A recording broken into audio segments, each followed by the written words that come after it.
कुछ कहानियां ऐसी होती हैं जो धर्म के बारे में नहीं होती, वे जीवन के बारे में होती हैं। यह ऐसी ही एक कहानी है। यह एक ऐसे व्यक्ति की कहानी है जो कभी गुरु होने का दावा किए बिना दुनिया के लिए गुरु बन गया। उनका नाम नियम करोली बाबा था, लेकिन जो लोग उनसे प्यार करते थे वे उन्हें बस महाराज जी कहते थे। उन्होंने बड़े बड़े भाषण नहीं दिए और न ही बड़े संगठन बनाए। उन्होंने दिखावे के लिए चमत्कार नहीं किए, वे बस जीते रहे। वे एक लकड़ी के तख्ते पर एक साधारण कंबल में लिपटे बैठे रहते थे और उनकी उपस्थिति में आपके भीतर कुछ बदल जाता था। लोग दुनिया के हर कोने से उनके पास आते थे, छोटे भारतीय गांवों से और बस्टलिंग अमेरिकी शहरों से। वे अपने डर, अपनी इच्छाओं और अपने टूटे दिलों के साथ आते थे। उन्होंने उन्हें कॉम्प्लेक्स फिलॉसफीज नहीं दी, बल्कि सिंपल, प्रोफाउंड ट्रूथ्स दिए जो उनके कोर अस्तित्व से रेजोनेट करते थे। महाराज जी का जीवन एक खुली किताब था, फिर भी वह रहस्य से भरा था। उन्होंने कभी खुद का विज्ञापन नहीं किया, उन्होंने कभी कोई किताब नहीं लिखी, उन्होंने कभी कोई फॉर्मल डिस्कोर्स नहीं दिया। उनकी शिक्षाएं उनके कार्यों में थीं, उनकी प्लेफुल हंसी में थीं, और जिस तरह से वे आपको बाउंडलेस कंपैशन से देखते थे उसमें थीं। वे दिल के मास्टर थे।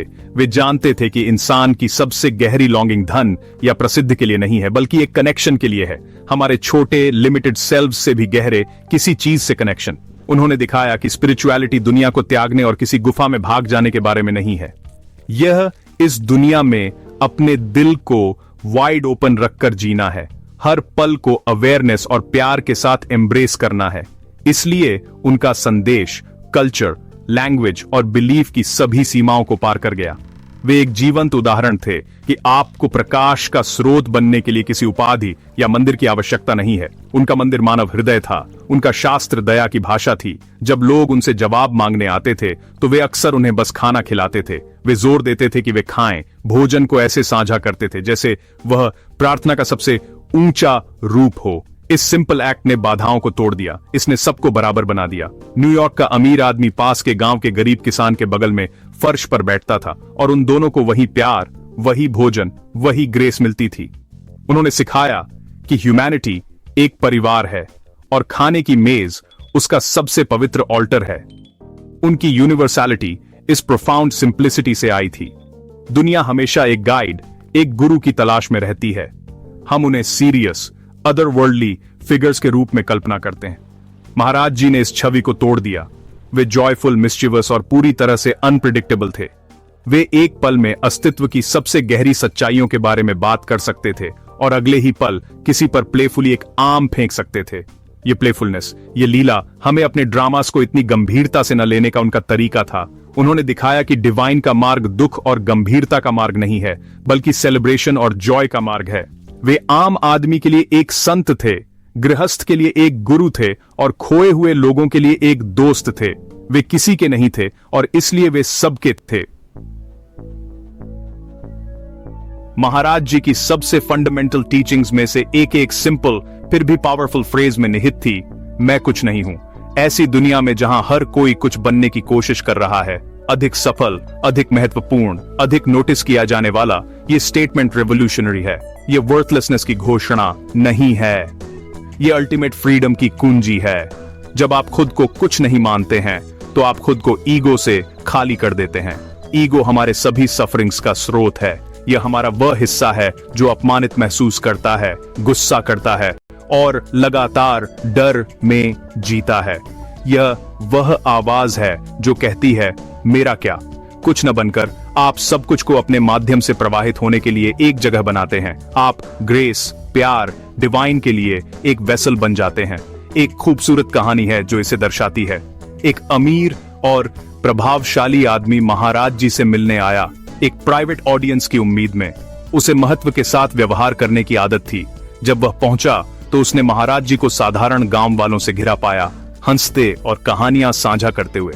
वह आदमी बेसब्री से इंतजार कर रहा था, ये महसूस करते हुए कि उसका समय बर्बाद हो रहा है। आखिर में उसने आगे बढ़कर अपनी पहचान बताई, अपनी उपलब्धियों को गिनाया।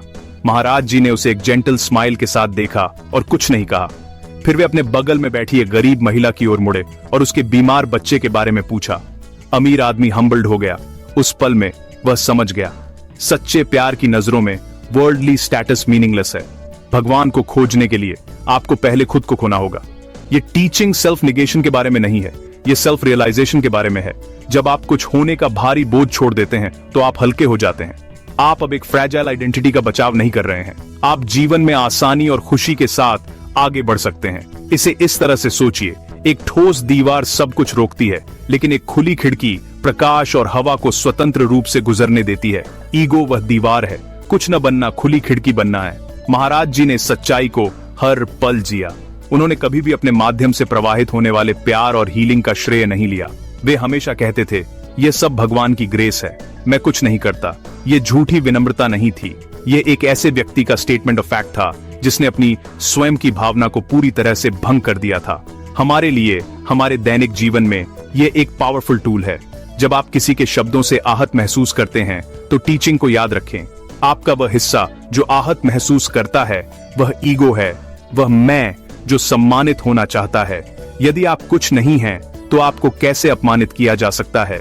जब आप असफलता से डरते हैं तो टीचिंग को याद रखें। डर उस मैं का है जो एक निश्चित परिणाम से जुड़ा है। यदि आप कुछ नहीं हैं तो हर परिणाम केवल एक अनुभव है। इसका मतलब यह नहीं है कि आप निष्क्रिय हो जाते हैं, इसका मतलब है कि आप स्वतंत्रता और प्यार की जगह से कार्य करते हैं, डर और आवश्यकता की जगह से नहीं।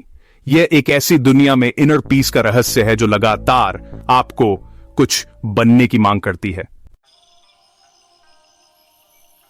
बहुत से लोग महाराज जी के पास इमेंस सौरों के बोझ से दबे हुए आए। उन्होंने अपने प्रियजनों को खो दिया था, वित्तीय बर्बादी का सामना किया था या बीमारी से पीड़ित थे। वे चाहते थे कि वे जादू से उनका दर्द दूर कर दें। महाराज जी गहरी कंपैशन से सुनते थे। उनकी आंखों में उनके दुख के लिए आंसू भरे होते थे।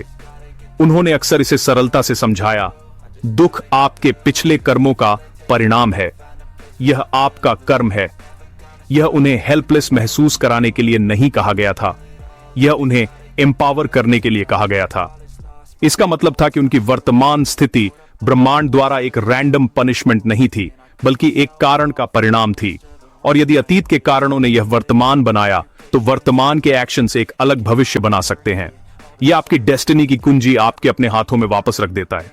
लेकिन उन्होंने केवल डायग्नोसिस नहीं दिया, उन्होंने दवा भी दी, और दवा हमेशा एक ही थी, प्यार। वे कहते थे, सभी से प्यार करो, सभी को खिलाओ, सभी की सेवा करो। उन्होंने सिखाया कि प्यार ब्रह्मांड की सबसे पावरफुल फोर्स है। यह कर्म के जहरों का अल्टीमेट एंटीडोट है। जब आप प्यार से कार्य करते हैं बिना किसी रिवॉर्ड की उम्मीद के, तो आप सफरिंग के पुराने पैटर्न्स को डिसॉल्व करना शुरू कर देते हैं। प्यार दिल को शुद्ध करता है, यह आपके वाइब्रेशन को बदलता है। यह सिर्फ एक इमोशन नहीं है, यह एक क्रिएटिव फोर्स है। उन्होंने इसे एक ऐसे आदमी के साथ दिखाया जिसका बिजनेस फेल हो रहा था।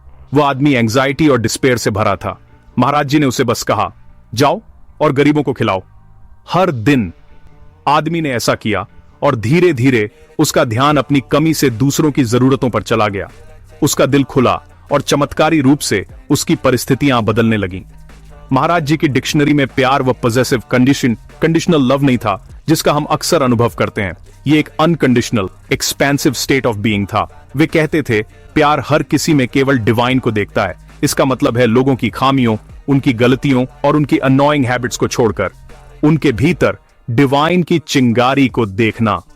यह सबसे कठिन प्रैक्टिस है, लेकिन यह सबसे रिवॉर्डिंग भी है। यह फॉरगिवनेस से शुरू होता है, दूसरों को माफ करना, और सबसे महत्वपूर्ण, खुद को माफ करना। हर बार जब आप ग्रज रखते हैं तो आप जहर पी रहे होते हैं और दूसरे व्यक्ति के पीड़ित होने की उम्मीद कर रहे होते हैं। महाराज जी ने दिखाया कि लेटिंग गो खुद के लिए प्यार का एक एक्ट है। यह आपको अतीत की जंजीरों से मुक्त करता है। यह टीचिंग प्रोफाउंडली प्रैक्टिकल है। क्या आप लोनली महसूस कर रहे हैं? बाहर जाओ और किसी ऐसे व्यक्ति को प्यार दो जिसे इसकी जरूरत है। क्या आप फियरफुल महसूस कर रहे हैं? अपने मन को एक हायर लव पर केंद्रित करो जिसे वे भगवान का चिंतन कहते थे। उन्होंने सिखाया कि भगवान का नाम सबसे बड़ा रिफ्यूज है। एक डिवाइन नाम या मंत्र को दोहराना आपकी कॉन्शियसनेस को प्यार के वाइब्रेशन से भरने का एक तरीका है। डर या नेगेटिविटी के लिए कोई जगह नहीं छोड़ता। यह एक कॉम्प्लेक्स दुनिया के लिए एक सिंपल टेक्निक है। जब जीवन आपको दुख देगा जो अनिवार्य रूप से होगा, तो आपके पास एक विकल्प है। आप दुख में डूब सकते हैं, या आप इसे और अधिक प्यार करने और अधिक सेवा करने और डिवाइन प्रेजेंस के साथ और अधिक गहराई से जुड़ने के लिए एक प्रेरणा के रूप में उपयोग कर सकते हैं, जो हमेशा आपके साथ है। महाराज जी के लिए आध्यात्मिकता सिर्फ एक पैसिव इंटरनल यात्रा नहीं थी, इसे एक्शन के माध्यम से व्यक्त किया जाना था, और सर्वोच्च एक्शन, पूजा का सबसे बड़ा रूप, सेवा या सेल्फलेस सर्विस था। उन्होंने लोगों से घंटों तक साइलेंट मेडिटेशन में बिताने के लिए नहीं कहा अगर उनके दिल खुले नहीं थे। इसके बजाय वे उन्हें काम पर लगा देते थे। जाओ मंदिर की रसोई के लिए सब्जियां काटो, वे एक परेशान इंटेलेक्चुअल से कहते थे। जाओ फर्श साफ करो। यह सिर्फ चोर्स करने के बारे में नहीं था, ये आप जानते हैं, एक पावरफुल स्पिरिचुअल प्रैक्टिस थी। जब आप दूसरों की सेवा करते हैं बिना किसी व्यक्तिगत लाभ के बारे में सोचे, तो आपका ईगो डिसॉल्व होना शुरू हो जाता है। आप मेरे और मेरे बारे में सोचना बंद कर देते हैं। आप खुद से बड़ी किसी चीज का हिस्सा बन जाते हैं। एक पावरफुल कहानी एक युवा वेस्टर्नर की बताई जाती है जो आश्रम आया था। वह प्रोफाउंड स्पिरिचुअल नॉलेज के लिए उत्सुक था और महाराज जी से रियलिटी के नेचर के बारे में पूछना चाहता था। उसे आखिरकार मौका मिला और बड़ी उम्मीद के साथ उसने अपना गहरा फिलोसॉफिकल सवाल पूछा। महाराज जी ने उसे देखा, मुस्कुराए और कहा, मुझे अपनी घड़ी दो। लड़का कंफ्यूज था, लेकिन उसने दे दी। महाराज जी ने फिर वह घड़ी पास खड़े एक साधारण गांव वाले को दे दी। फिर उन्होंने लड़के की ओर देखा और कहा, जाओ खाना परोसो। सबक स्पष्ट था, एनलाइटनमेंट इंटेलेक्चुअल क्वेश्चंस में नहीं मिलती है, यह देने के सिंपल एक्ट में, अटैचमेंट को छोड़ देने में और दूसरों की सेवा में मिलती है। महाराज जी का पूरा जीवन सेवा का एम्बॉडीमेंट था। जिन आश्रम्स को उन्होंने प्रेरित किया, वे केवल रिट्रीट के स्थान नहीं थे, वे सर्विस के केंद्र थे। भोजन लगातार तैयार किया जाता था और किसी को भी परोसा जाता था जो आता था, दिन या रात के किसी भी समय। अस्पताल और स्कूल बनाए गए, ये सब चुपचाप किया गया, बिना किसी फैनफेयर या फंड रेजिंग कैंपेन्स के। संसाधन बस प्रकट होते थे, सेल्फलेस इंटेंशन की चुंबकीय शक्ति से आकर्षित होकर। उन्होंने सिखाया कि यदि आप वास्तव में डिवाइन की सेवा कर रहे हैं, तो डिवाइन आपको वह सब कुछ प्रदान करेगा जिसकी आपको आवश्यकता है। आपको बस काम करना है। यह ध्यान को व्हाट कैन आई गेट से व्हाट कैन आई गिव में बदल देता है, और उस बदलाव में सब कुछ बदल जाता है। यह एक सच्चाई है जिसे हम सभी अभी जहां भी हैं लागू कर सकते हैं। सेवा का अभ्यास करने के लिए आपको आश्रम में होने की आवश्यकता नहीं है। आप इसे अपने परिवार में, अपने कार्यस्थल पर और अपने समुदाय में अभ्यास कर सकते हैं। जब आप अपने पूरे ध्यान से किसी दोस्त को सुनते हैं, तो वह सेवा है। जब आप अपना काम डेडिकेशन और इंटीग्रिटी के साथ करते हैं, सिर्फ पेचेक के लिए नहीं, तो वह सेवा है। जब आप अपने परिवार के लिए प्यार से खाना बनाते हैं, तो वह सेवा है। यह आप जो कुछ भी करते हैं उसमें डिवोशन और सेल्फलेसनेस की गुणवत्ता लाने के बारे में है। यह सभी जीवन के इंटरकनेक्टेडनेस का अनुभव करने का सबसे सीधा मार्ग है।